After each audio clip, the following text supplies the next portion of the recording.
This is California Edition. I'm Brad Pomerance. Today we are joined by Uri Resnick. He is the Deputy Counsel of the State of Israel in the Los Angeles region. And sir, I want to speak with you about the conflict that's going on in Israel. I think there's a lot of confusion, a lot of lack of knowledge about what the conflict is about, the genesis of it. If we can back up for a second, we know there's the West Bank, we know there's Gaza, but we hear that they aren't unified in terms of Palestinian statehood or whatever it may be. Could you explain for our viewers the West Bank and Gaza? Okay, well, the West Bank and Gaza, actually, these are areas that when Israel was founded in 1948 were each separately occupied by neighboring countries, by Egypt in Gaza and by Jordan in the West Bank. In the 1967 war, the Six-Day War, where Israel was attacked and had to fend off and attack on several fronts, at the end of that war, Israel was in control of these lands. Including the Sinai as well, by the way. Including the Sinai, which was then, in the context of the Camp David Accords, was ceded to Egypt, and the Golan Heights in the north. In the Oslo Accords in the 1990s, there was a process of negotiations between Israel and what became the Palestinian Authority, with the ultimate goal of establishing a two-state solution. With the idea, it began with Gaza and Jericho. These were Jericho being in the West Bank and Judea and Samaria and the Gaza Strip. And this was a process which was supposed to lead to a two-state solution between Israel and a peaceful, demilitarized Palestinian state. Unfortunately, waves upon waves of terror since the mid-1990s have basically derailed that. And there have been repeated attempts since then to renew the negotiations, including in the past year, under the major efforts made by the American administration, by the Secretary of State. Unfortunately, these attempts haven't yet succeeded. But as we speak today, it seems that while there is tension in the West Bank, we know of the tragedies that occurred in the West Bank with regard to the young Israelis that were killed, the Palestinian that was killed, most of the conflict right now is in the Gaza Strip. Why? Look, the Gaza Strip, since 2007, has been controlled by Hamas. Hamas took over in a violent military coup. It basically exiled or threw out of power the Palestinian Authority. So we have now Hamas, which is a terrorist organization recognized as such by the United States, by the European Union, by many countries around the world. It's devoted to the destruction of Israel, and it's committed to doing so violently. But in the West Bank, there's another Palestinian group. It's known as Fatah, is that right?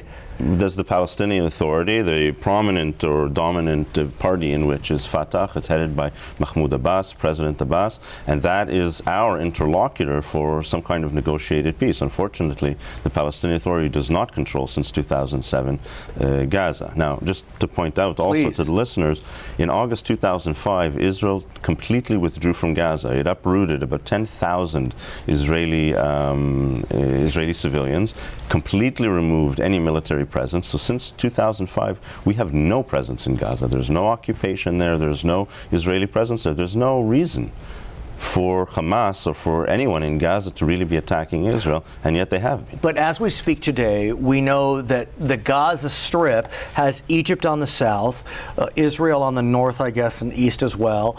And, you know, they say they feel like there's a chokehold. And the goods can't come in and out. I mean, this is... But it's just not true. I mean, there's a lot of misinformation and just outright propaganda. There are crossings between Israel and Gaza for all of these years, since 2005 and since 2007 when Hamas seized control. Goods are going in, humanitarian goods. There are hundreds of international projects that Israel is helping to foster with the international community, with the United Nations, the UNDP, and international partners. It simply isn't true. It is true that there is a naval blockade imposed by Israel to prevent exactly these thousands of rockets from coming in. That is true. It does not impede civilian goods from coming in. As we speak today, the conflict is continuing. I want to get a sense from you. What is it like day in and day out living in Israel with rockets coming in, sirens going off, the Iron Dome shooting missiles out of the sky? You can see them being shot, especially in the southern cities, Sderot, Ashkelon. What is it like? You know, it's a little bit misleading, because on one hand, Israeli society is extremely resilient. And since our inception 66 years ago, we haven't really known a single day of true peace, the kind of peace you have in Europe or in North America. It's been a constant sense of threat and danger. Of course, this becomes acute in periods where we're really being physically attacked with missiles. You know, you have kids in kindergartens, you have families sitting in their living room with 15 seconds warning when the sirens go off to either race to special rooms. It's something, again, that would be unheard of. I'm sure in the United States, every building in Israel, every new house is fitted with a bomb-proof room. I was actually in Israel a few years back, and I went to someone's home. It was a very modern new home on a moshav, which is like a kibbutz almost.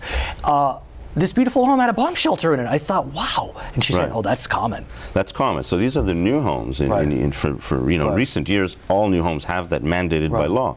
But a lot of Israeli residents and civilians don't live in new homes. And in those homes, there aren't such rooms often. Often there's maybe a bomb shelter around the corner. And you have 15 seconds. If you're on the 4th floor with no elevator, think about going what could be 200 yards away outside, going all the way down the stairs. It's just not realistic. It's not going to happen. So what many people do is they huddle in the stairwell, which is considered relatively safer within a tall building. Most Israelis live in apartment buildings, so it's safer. But that's really the picture that you see of neighbors huddling in the stairwell. No country can live that way. Which society could live that way? Polls indicate that in America there continues to be support for the state of Israel throughout this conflict. The one area where there seems to be some break in the support is the sense that the Israeli response to Gaza rockets is disproportionate. How do you respond to those concerns that this is a disproportionate response? Honestly, as I think all Israelis would feel immediately that it's senseless. It doesn't make sense to say that. We're being attacked with thousands, hundreds and thousands over the years of these missiles. What can we do?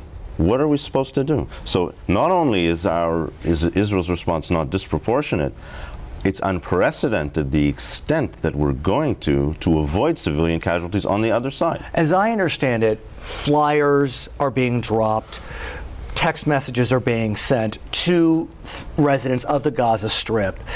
And is it true? It's hard to know that Hamas is telling them ignore the flyers, ignore the texts? Of course, it's quite true. In fact, in the past, they were a little bit more reticent to say it openly and explicitly. This time, they have it in writing. The Hamas's Ministry of Interior has issued written edicts basically ordering people to stay in their homes and disregard. This is just, it's outrageous. It's irresponsible behavior on the part of that government. What's interesting is you see these death counts.